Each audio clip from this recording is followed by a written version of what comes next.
Hello, I'm Mary O'Malley, and I'm here to give you an overview of my third book, The Magical Forest of Aliveness. It's a fairy tale for adults, although I've heard from many people that they've read it to their children and they love it too. And it begins with once upon a time, there was a little girl called Rose, and she was born in the magical forest of aliveness. Rose is you and I. There was a time when we were very little that we were truly connected to life. There were no thoughts in our head. It's probably hard to imagine, but no thoughts. And life flowed through us, madness, sadness, and gladness. There's nothing that we held on to. And then all of us, even if our parents loved us, received the two sacred wounds of invasion and abandonment. They could be an older sibling that told you you were a pest and would take your toys and taunt you with it. Can you feel the depth of helpless rage that would go through you? Or it may be a mother that one day your best friend told you that she didn't want to be your best friend anymore, and she liked Betty better than she liked you. And you went and was crying, and you went to your mother, and your mother was too busy to be with you, and she said, "You're okay, you're okay." Or maybe you had a father that really let it be known that you were not the favorite. But for many of us, the wounds went even deeper in that, into deep abuse. So, because we were all alone, we learned how to tighten our bodies, to stash these wounds deep inside, to hold our breath, and then run away to our minds. We became human doings rather than human beings.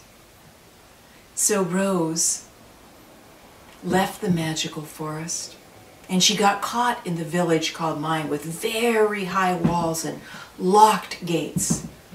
And she lived there for a long time, and she experienced many of the same things you experience.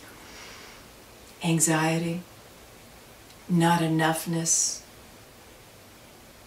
the pusher inside that thinks I've just got to get it right and then everything is going to be okay. Sadness, loneliness, irritation and anger, and even despair. But one day, she finds the secret door to the Tower of Awareness that is in the center of the village. And as she comes to the top of the spiral staircase, she looks out and she can see the magical forest again. And this wonderful thing begins to happen inside of her, this remembering of something that she knew when she was very young. And of course she would leave and go down and get caught in the village called mine, but more and more she could remember this Tower of Awareness, which is all about compassionate curiosity. And she would go up to the tower not only to see and remember the magical forest, but also she would watch the village.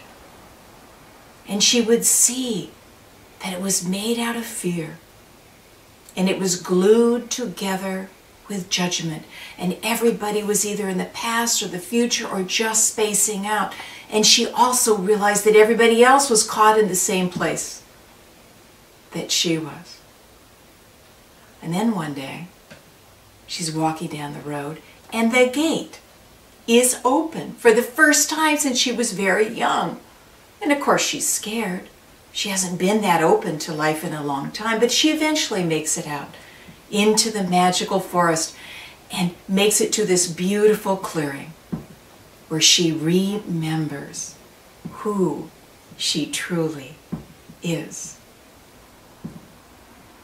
And then a lion, a tiger, and a bear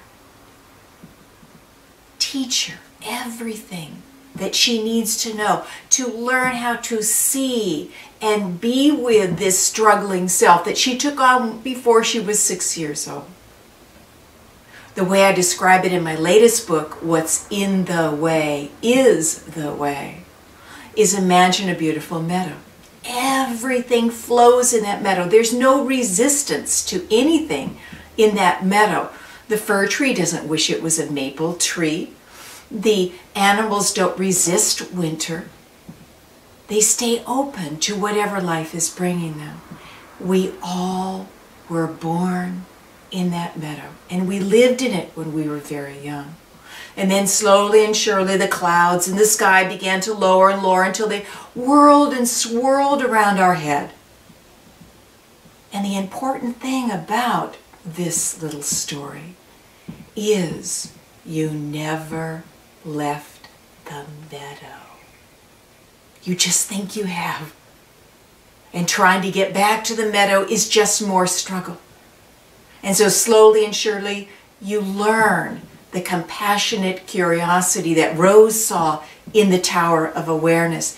And slowly and surely you dissipate the clouds of struggle, the clouds of fear, the clouds of shame, the clouds of despair that you've lived in so much in your life. And then there is the meadow again. And so even if you don't read either one of these books, you are on the journey home.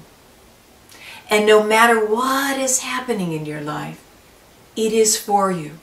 And all you need on the journey back home, whether it's to the meadow or the magical forest, is the willingness. And because you're listening to this video, you have the willingness. So know that I know that no matter what is happening in your life, it is bringing you home.